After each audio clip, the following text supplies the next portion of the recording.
Hello, and welcome to Renewed by Faith, where we're taking a deep dive into the book of Job.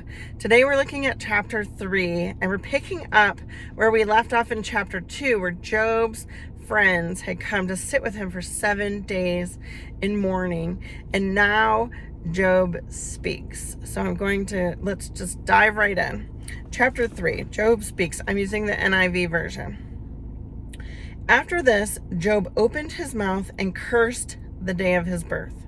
He said, "May the day of my birth perish, and the night that said a boy is conceived. That day, may it turn to darkness. May God above not care about it. May no light shine on it. May gloom and utter darkness claim it once more. May a cloud settle over it. May blackness overwhelm it. That night, may thick darkness seize it. May it not be included among the days of the year, nor be entered in any of the months. May that night be barren. May no shout of joy be heard in it. May those who curse days curse that day, those who are ready to rouse Leviathan. May its morning stars become dark. May it wait for daylight in vain, and not see the first rays of dawn. For it did not shut the doors of the womb on me, to hide trouble from my eyes. Why did I not perish at birth and die as I came from the womb? Why were there knees to receive me and breasts that I might be nursed? For now I would be laying down in peace. I would be asleep and at rest. With kings and rulers of the earth who built for themselves places now lying in ruins. With princes who had gold, who filled their houses with silver.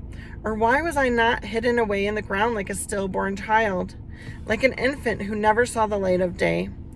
There the wicked cease from turmoil, and there the weary are at rest. Captives also enjoy their ease. They no longer hear the slave drivers shout.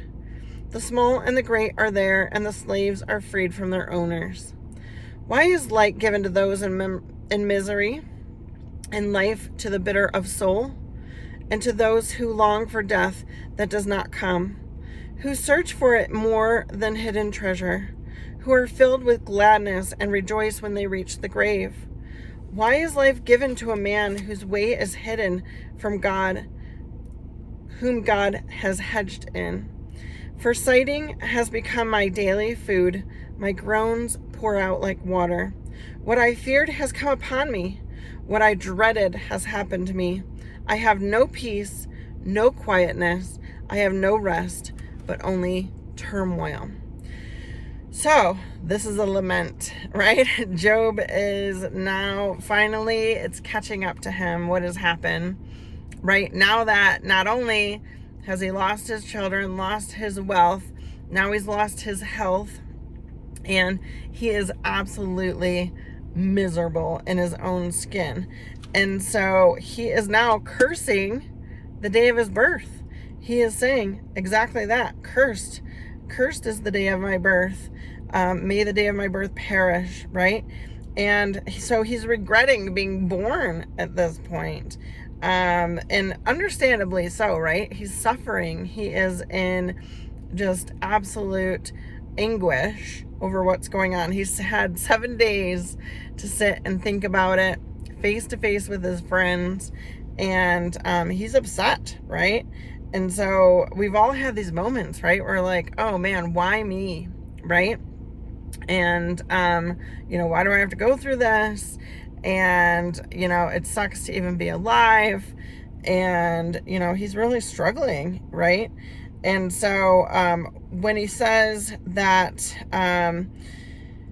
if he had never been born, he would be lying down in peace. He would be asleep and at rest, with kings and rulers of the earth who built for themselves places now lying in ruins.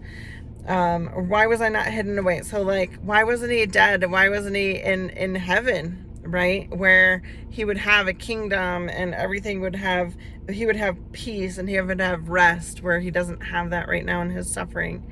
And he says, he goes on about, how it is in heaven. There the wicked cease, and captives enjoy their ease, and they no longer hear the slave drivers shout.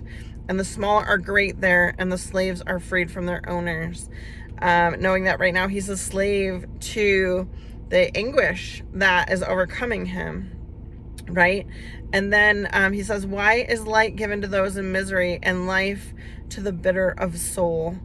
Like, why am I born when I'm just having to torment, right?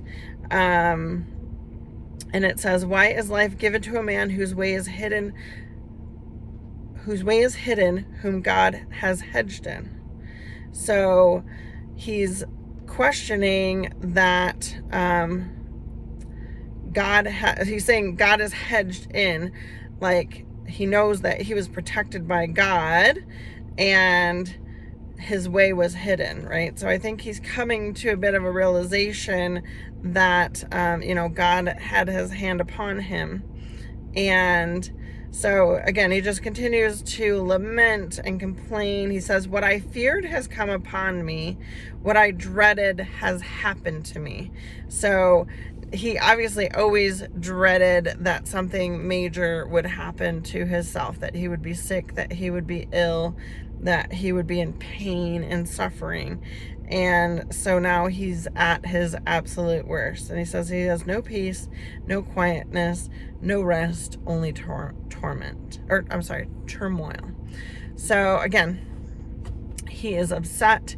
He's definitely questioning the fact of whether he should be alive, and likely, rightly so, right? Any one of us in this position would probably be doing the same thing. So pretty typical response for what he's going through and what grief says, right? There are the stages of grief, and one of them is anger, right? And so he's definitely dealing with anger of his being alive and having to deal with this. So there's more to see. Stay tuned. Next chapter, we see the friends start to speak up. There's going to be a bit of a banter between him and the friends for a while, quite a while, and lots of back and forth. But again, we're going to look at the themes that really aren't prevalent typically, or not typically noted to be prevalent, and look at really why